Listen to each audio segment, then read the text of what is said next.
অষ্টম শ্রেণী অর্ধবার্ষিক পরীক্ষার প্রথম অধ্যায়ের সাজেশন স্বাস্থ্য সুরক্ষা। দেখো প্রথমে সংক্ষিপ্ত প্রশ্ন, কি ভালো না থাকলে আমরা ভালো থাকতে পারি না? উত্তর হবে স্বাস্থ্য। 2, এভারেস্ট বিজয়ী একজন পর্বত আরোহীর নাম বলো। এখানে হবে M.A. মুহিত। 3, সেজুতি সাহাকে। উত্তর হবে অণুজীব বিজ্ঞানী। 4, ভালো থাকাকে ইংরেজিতে কি বলে? উত্তর হবে ওয়েল বিং। 5 নম্বর, নিজের কি পূরণে নিজেরা দায়িত্ব নেয়? উত্তর হবে স্বপ্ন। এই সংক্ষিপ্ত প্রশ্নগুলো পরীক্ষায় আসতে পারে। এখন আমরা দেখব আরও সংক্ষিপ্ত প্রশ্ন আছে, যেগুলো একটু আরও 2-3 লাইনে উত্তর লিখতে হবে। এগুলো ভালো করে মুখস্থ করে নিবে, তোমরা পরীক্ষা আসবে এগুলা। আমরা কখন সম্পূর্ণভাবে ভালো থাকি?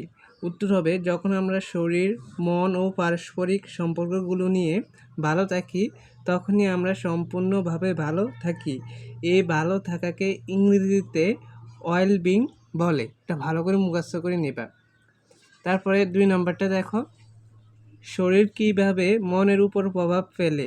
উত্তর হবে শরীর ভালো না থাকলে তা মনের উপর নেতিবাচক প্রভাব ফেলে। আবার এই প্রভাব থেকে নিজের প্রতি বা অন্যদের প্রতি ভালোবাসা, সহমর্মিতা কিংবা দায়িত্ব পালনে অনীহা কাজ করে।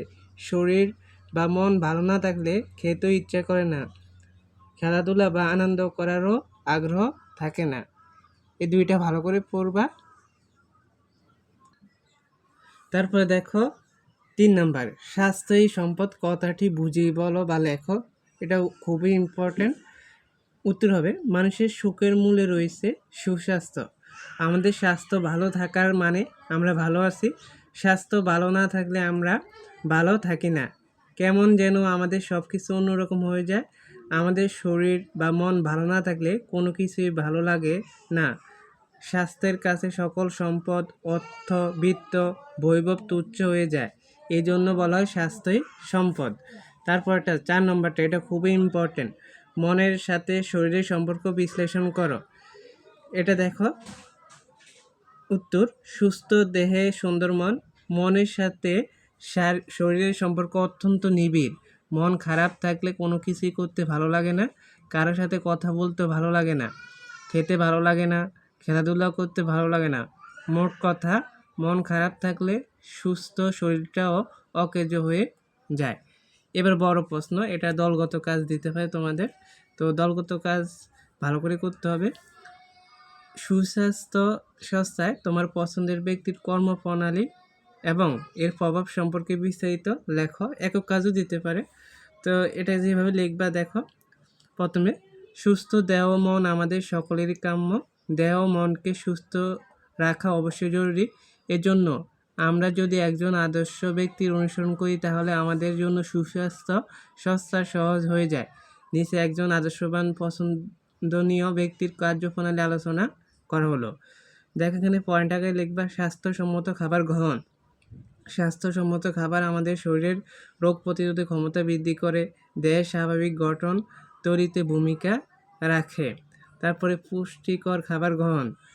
পুষ্টিকর খাবার গ্রহণ করলে আমাদের শরীরের সকল ঘাটতি পূরণে সহায়তা করে। সারাদিনের পরিশ্রমের ফলে শরীরের ক্লান্তি, অবসাদ এসব দূর হয়।